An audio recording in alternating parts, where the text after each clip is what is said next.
I need to get this off my chest because I honestly don't know how to handle this situation anymore. I, 27M, have been with my girlfriend Harley, 26F, for 4 years now. I guess I should start with some background. Before Harley, I went through some really rough relationships. My first serious girlfriend cheated on me with her coworker after 2 years together. I found out when I surprised her at work with lunch and saw them making out in the parking lot. My second girlfriend cheated with her ex and had the nerve to tell me it was my fault for not being exciting enough. Those experiences really messed with my head and made me question everything about myself. Then I met Harley at a mutual friend's birthday party. She was different from anyone I'd ever met. I'm naturally quiet and soft-spoken, the kind of person who blends into the background at parties. But Harley saw me. She came right up to me, started a conversation, and made me feel like the most interesting person in the room. She has this way about her that just draws people in. She's confident, brave, and somehow made me feel the same way when I was with her. When we first started dating, Harley was going through a rough patch. She was struggling with alcohol addiction, drinking almost every night to deal with stress from her job and family issues. I don't drink myself, never have, just not my thing. I also don't smoke or do any drugs. I'm not judging anyone who does, it's just not for me. Anyway, I stood by her through her recovery. I went to AA meetings with her, helped her find new ways to handle stress, celebrated every milestone with her. Going through that together made us stronger. We felt like we could handle anything life threw at us as long as we had each other. Our relationship was pretty much perfect, at least I thought so. We never really fought. The worst it ever got was maybe her getting frustrated if I forgot to take out the trash or put my dishes away after a long day at work. But even then, it wasn't really fighting. I hate conflict, so I usually just apologized and made sure to do better next time. I always went along with what Harley wanted, where to eat, what to watch, how to spend our weekends. Looking back now, maybe that was part of the problem. Maybe I was too passive, too boring. Maybe she needed someone who would challenge her more. About 10 months ago, Harley told me she was pregnant. I was absolutely thrilled. I've always wanted to be a father, and the thought of starting a family with Harley seemed like a dream come true. We did all the things expecting parents do. We turned our spare room into a nursery, painting it this soft green color that Harley loved. We spent weekends shopping for baby furniture, picking out the perfect crib and changing table. We bought tiny clothes and stuffed animals. We made lists of baby names, James or William for a boy, Sophia or Emma for a girl. I went to every doctor's appointment, read all the parenting books I could find, even started a college fund. I was all in. Then came the day she went into labor. I was at work when I got the call. We thought the baby was coming that weekend, that's what the doctor had said at her last appointment. But babies have their own schedule, I guess, because it decided to come on a Tuesday instead. I remember dropping everything at work and rushing to the hospital. My boss was actually really understanding about it, told me to take all the time I needed. When I got to the hospital and found Harley's room, that's when my whole world fell apart. I walked in and saw Harley in the hospital bed, holding a baby, our baby, I thought. But there was also this guy I'd never seen before standing right next to her bed, looking down at the baby like he had every right to be there. He was basically my complete opposite in every way, full beard, long hair down to his shoulders, covered in tattoos and piercings. I'm clean cut, no tattoos, the kind of guy who wears khakis and button-downs to work. This guy looked like he'd just walked off the set of Sons of Anarchy. He gave me this casual "hey man" when I walked in, like we were old friends or something. I was so confused I just mumbled something back. I looked at Harley, but she wouldn't even meet my eyes. She asked the guy, Thomas, 34M, to give us a minute. He squeezed her hand before he left, and that's when I knew. I knew before she even said anything that something was terribly wrong. I stood there looking at the baby while Harley told me everything. The baby wasn't mine. She'd been seeing Thomas for the past year, starting about 3 months before she got pregnant. They met at some motorcycle bar she'd gone to with her friends, a place she knew I'd never go. She said she really liked him, that he was exciting and spontaneous in ways I wasn't. She swore it wasn't anything I did wrong, like that was supposed to make me feel better. She told me she hadn't said anything earlier because she was hoping the baby would turn out to be mine. But one look at the baby made it clear that wasn't the case. The baby had Thomas's features, his darker complexion, his nose, his chin. There was no way I could be the father. She said she didn't want to string me along anymore now that she knew for sure. I know people probably expect me to say I lost it. That I went after Thomas or screamed at Harley or something. But I didn't. I just stood there, feeling like I couldn't breathe. I don't even remember leaving the hospital. The next clear memory I have is sitting in my car in the parking lot of our apartment building, staring at nothing. We've separated now. Split up our stuff and moved to different places. I couldn't stand to be in that apartment anymore, looking at the nursery we'd created together. Packing up was the worst part. Every little thing I packed was a reminder of what I'd lost, the crib we spent hours assembling, the mobile that played lullabies, the tiny clothes we'd bought. I ended up donating all the baby stuff. I couldn't bear to keep any of it. My friends keep telling me I dodged a bullet. They say I'm better off finding out now rather than years down the road, maybe after raising a child that wasn't mine. But that doesn't make it hurt any less. I trusted her completely. We went through so much together, helped each other through hard times. I really thought we were building a life together, that we were going to have our happy ending. I'm not sure how to move forward from here. Everything still feels fresh and raw. I keep replaying the last year in my head, wondering if there were signs I missed. Should I have noticed when she started going out more with her friends? When she started being more protective of her phone? When she seemed less interested in planning the baby's room? Part of me wants to be angry, but mostly I just feel empty. I've blocked Harley's number and all her social media. I'm staying with my brother for now until I figure out what to do next. I just can't believe this is my life now. Edit. Thank you everyone for the support and advice. I'm trying to read through all the comments. And no, I'm not considering taking Harley back, no matter what she says or does. Update 1. It's been about 3 weeks since my last post. First, I want to thank everyone for their support and advice. Reading through all your comments really helped me feel less alone in all this. A lot has happened since then, and I needed some time to process everything before I felt ready to update. Last week, Harley showed up at my workplace. I was heading out to lunch when I saw her standing next to my car in the parking lot. She looked terrible, dark circles under her eyes, messy hair, wearing what looked like the same clothes from yesterday. At first, I tried to walk past her like I didn't see her. I wasn't ready to face her, didn't think I'd ever be ready. But she started crying and grabbed my arm, begging me to talk to her. A couple of my coworkers were walking by, and I didn't want to make a scene, so I agreed to 5 minutes. We sat on a bench outside my office building. That's when Harley told me everything that's been happening with Thomas. Apparently, life with her dream man isn't turning out like she hoped. Thomas has shown zero interest in being a father. He spends most of his time planning motorcycle trips with his friends, leaving her alone with the baby for days at a time. When he is home, he gets angry about the baby crying and complains that he can't sleep. He hasn't changed a single diaper or gotten up for any night feedings. According to Harley, he told her that he never wanted kids and that she trapped him into this situation. The worst part is he's still going on his weekend motorcycle trips like nothing's changed. Last weekend, he left on Friday morning saying he'd be back Sunday night.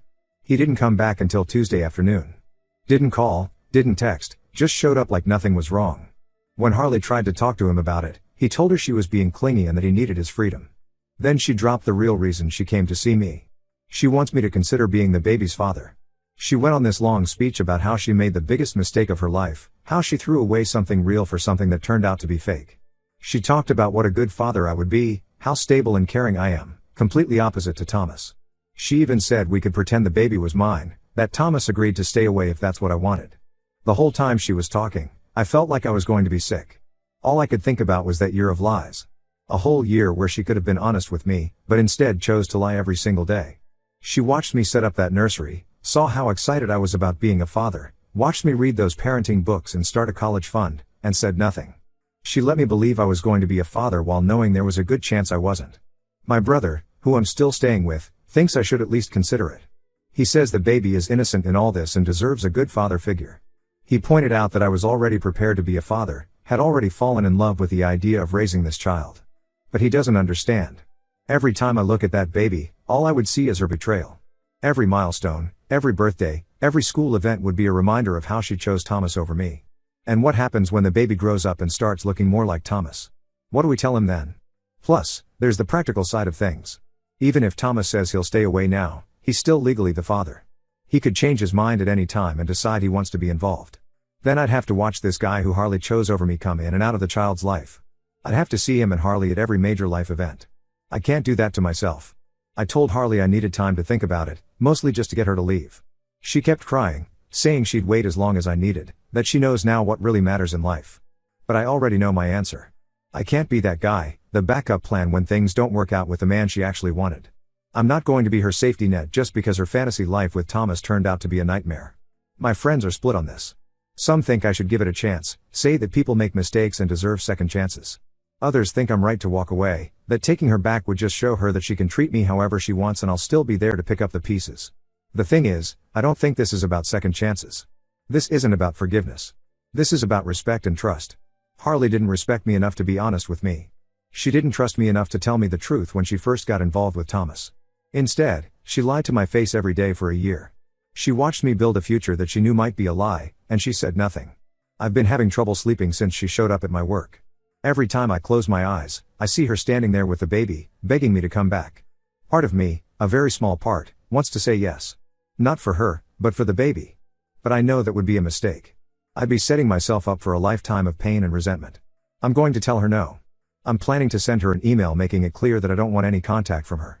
I'll also be talking to HR about not letting her into my workplace again. It's time for me to start healing and moving on with my life. Update 2. 2 months have passed since Harley asked me to be a father to her child. I know I said in my last update that I was going to send her an email telling her not to contact me, but things got complicated. I wrote the email, rewrote it about 20 times, but never sent it.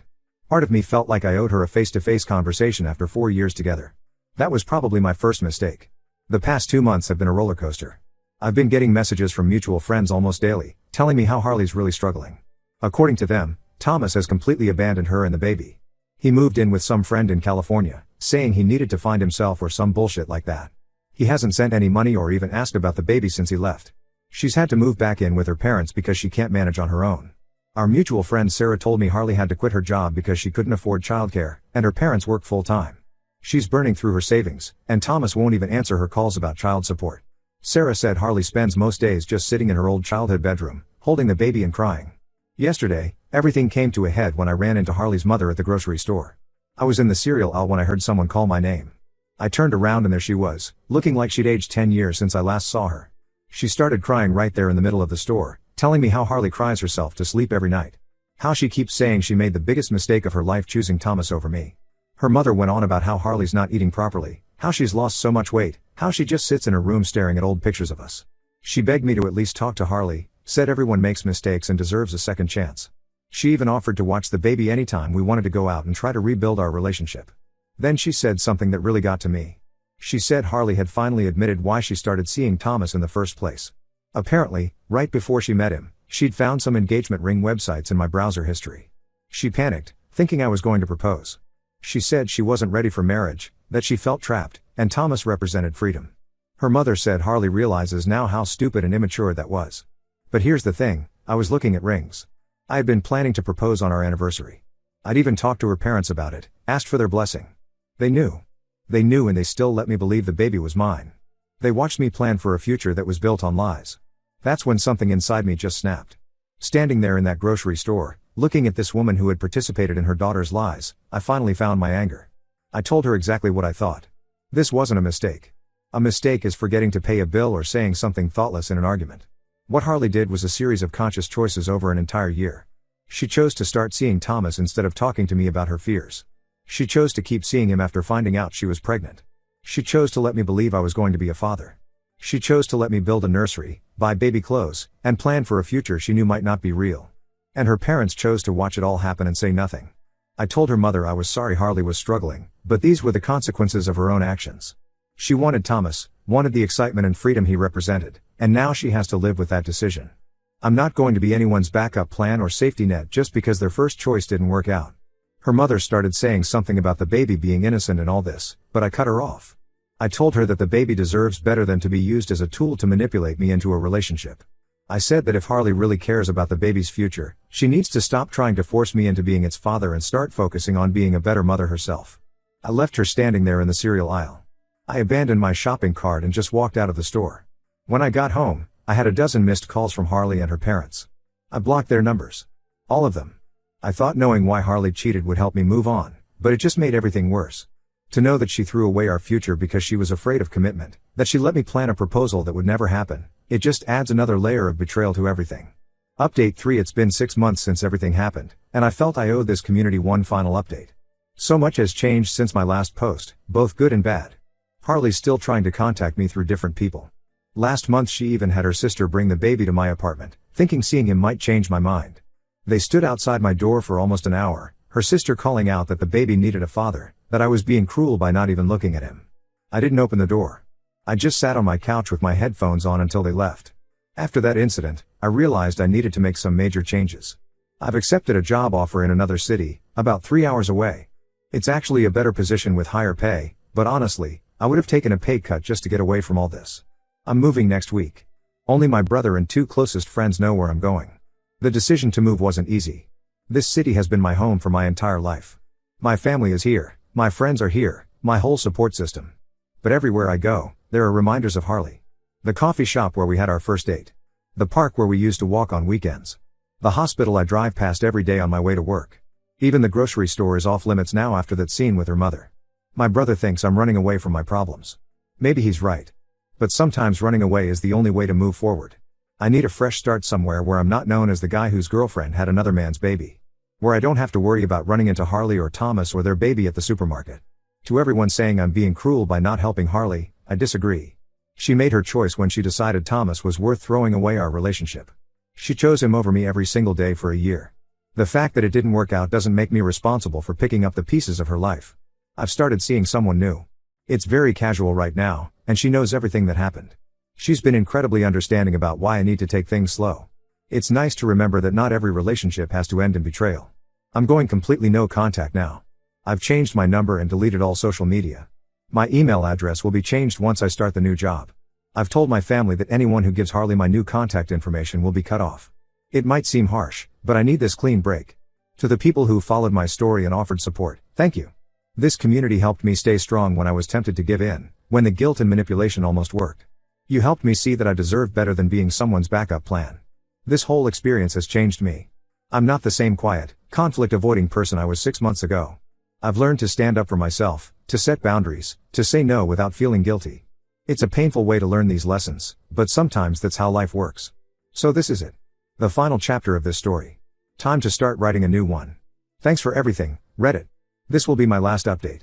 Edit, to those asking, yes, I've documented everything in case I need a restraining order in the future.